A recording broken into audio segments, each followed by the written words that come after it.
जंगल के बादशाह बब्बर शेर ने चश्मे के किनारे वाली चट्टान के नीचे घनी झाड़ियों से झांककर दूर तक फैले धान के लहलाते खेत पर नजर डाली। बहुत दूर एक दरख्त के नीचे कोई चीज हिलती हुई नजर आ रही थी। शेर ने पंजों से आंखों को मलते हुए दोबारा इस तरफ देखा। यकीनन वो काला हिरन था।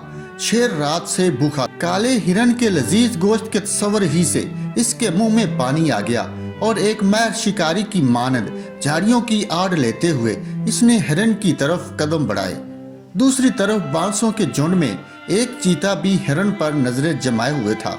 भूख से इसके पेट में भी चूहे दौड़ रहे थे। चीते ने भी हिरन की तरफ बढ़ना शुरू किया।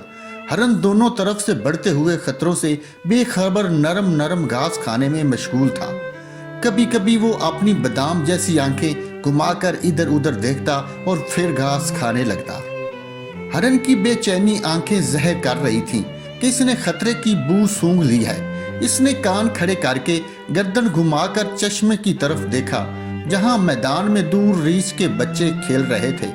अभी हिरन पहाड़ की तरफ रुख करने का सोच ही रहा था कि मशरक और जनूब से शेर और चीते ने झाड़ियों से छलांग लगाई और दोनों तीर की तरह हिरन की तरफ लपके। हिरन लंबी लंबी कलांचे मारता हुआ पहाड़ों की तरफ भागा।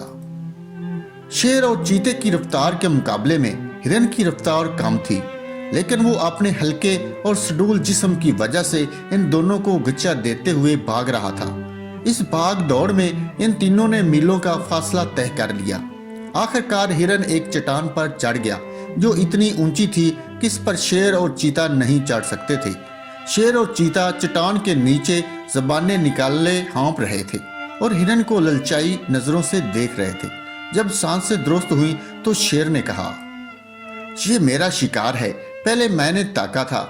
चीते ने गुस्से से जवाब दिया, आप जंगल के बादशाह जरूर हैं, लेकिन ये जंगल है, इंसानों की दुनिया नहीं कि बादशाह जो चाहे करे।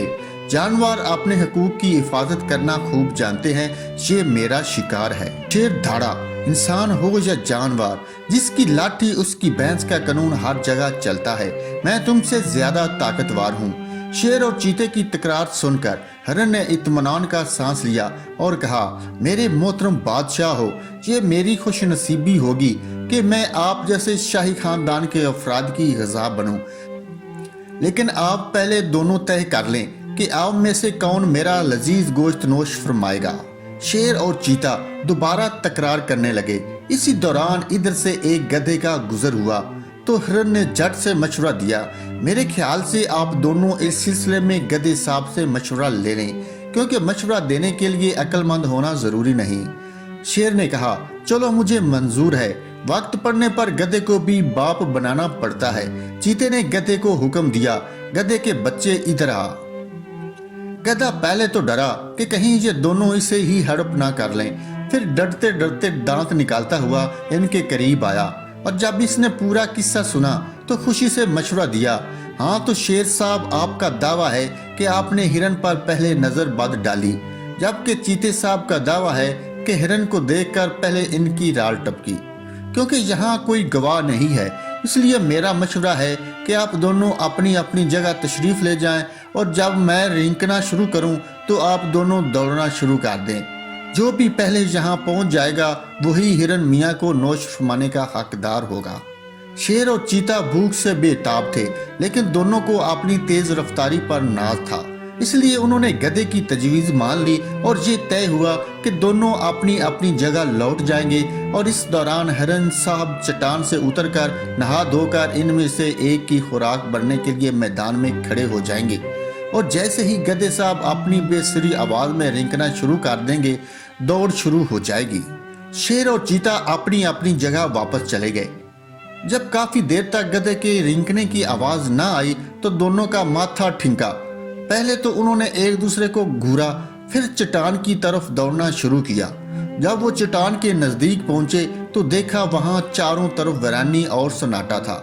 हिरन का कहीं पता ना था और गधे के सर से सींग ही नहीं, पूरा गधा ही गायब था। शेर ने गुस्से से चीख कर कहा, इस गधे के बच्चे ने हमें धोखा दिया है। चीते ने सर झुकाकर अफसोस से कहा, शेर साहब, गधा वो नहीं, हम दोनों हैं। امید کرتا ہوں یہ کہانی آپ کو پسند آئی ہوگی۔ اگر کہانی اچھی لگی ہے تو ویڈیو کو لائک کر دیں اور دوستوں کے ساتھ شیئر ضرور کریں۔ مزید اچھی کہانیوں کے لیے یوٹیوب چینل کو لازمی سبسکرائب کر لیں اور ساتھ لگی بیل کو بھی ضرور دبا دیں۔ شکریہ۔